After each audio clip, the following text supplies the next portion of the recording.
అల్లు అర్జున్ గారు అంటే ఇన్నేళ్ళ కెరీర్లో మీరు ఇచ్చిన హిట్లు సూపర్ హిట్లు ఇవన్నీ చూసాం కానీ ఫస్ట్ టైం ఈ సినిమాతో డ్యాన్స్ చూసే అదృష్టం ఫస్ట్ టైం దొరికింది మాకు 2 సార్లు వేసారు అది కూడా. సో 3 సార్లు సార్. 3 సార్లు మిస్ అయ్యాం సార్. అయితే ఇప్పుడు వాసు పాల్కొల్ కమాన్ నమస్కారం. కొత్త లుక్తో మీరు కనపడుతున్నారు, డైరెక్ట్గా హీరోయిన్లు అంతా కనపడతారు కొత్త లుక్ పంచి గెటప్ తోటి. అంటే పోలీస్ స్టేషన్ స్టార్ట్ అయింది.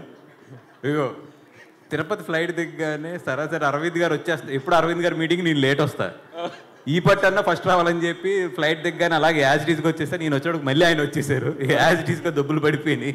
ఇప్పుడు మళ్ళీ ఆ విషయం గుర్తేసి మళ్ళీ దెబ్బలు పెట్టించాలి నాకు. అంటే ప్యాంట్ మార్చుకోవడానికి కూడా టైం లేకుండా అంత బిజీగా ఉన్నావాడైతే. Of course good, super. తర్వాత ఈ సినిమాకి పర్టికులర్గా జనరల్గా ఏ పెద్ద సినిమా అయినా ఎంత కాన్ఫిడెంట్ ఉన్నా కానీ కొన్ని ఏరియాలు షేర్ గ్యారెంటీ లేవు, లేకపోతే ఎంజీలో ఇవన్నీ రకరకాలు వస్తాయి. ఎస్పెషల్ ఈ సినిమాకు కూడా అలా వచ్చినాయి. సరే మీరు అమ్మకపోని ఎంత అమ్ముకున్నా కానీ షేర్ గ్యారెంటీ అంటే వచ్చేటప్పుడు మీకే వస్తుంది కదా, తర్వాత వచ్చేది కూడాను. వాటికి కూడా ఎందుకు మీరు ఈ సినిమా ఇవ్వకుండా మీరే ఓన్గా ఉంచుకోవడానికి అంత కాన్ఫిడెంట్ ఏంటి?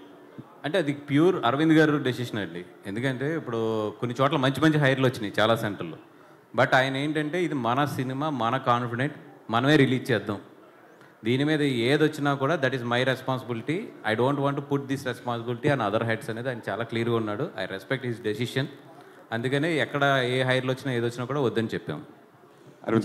అరవింద్ గారు జనరల్గా కొన్ని సంవత్సరాల క్రితమే బాహుబలి సినిమాతో రికార్డ్ బడ్జెట్ పెట్టిన ఏకైక సంస్థ గీతాడ్ సంస్థ. మగధీర సినిమాని 45 కోట్లతోటి పెట్టి తీసింది. సో అప్పుడే మీరు కూడా స్టేట్మెంట్ ఇచ్చారు, అమ్మో నేను ఇండస్ట్రీ పాడు చేస్తున్నానేమో, ఎక్కువ పెట్టి తీసేసానని బాధపడ్డారు. కానీ దాన్ని బేస్ చేసుకుని మీ ధైర్యాన్ని పెట్టి తర్వాత బాహుబలి తర్వాత వరుసగా ఎన్నో కోట్లు వచ్చింది. ఎస్పెషల్లీ నాగ చైతన్యం ఉండొచ్చు, సాయి పల్లవి ఉండొచ్చు. ఈ కాంబినేషన్ మీద 100 కోట్ల క్లబ్లోకి వాళ్ళని చేర్చారు, 100 కోట్లు రిస్క్ చేశారు మీరు. దాని గురించి ఏం చెప్తారు? క్వశ్చన్ ఏంటి దీంట్లో? Please make it a question. Magadheera cinema 45 కోట్లు అప్పట్లోనే తీశారు సార్.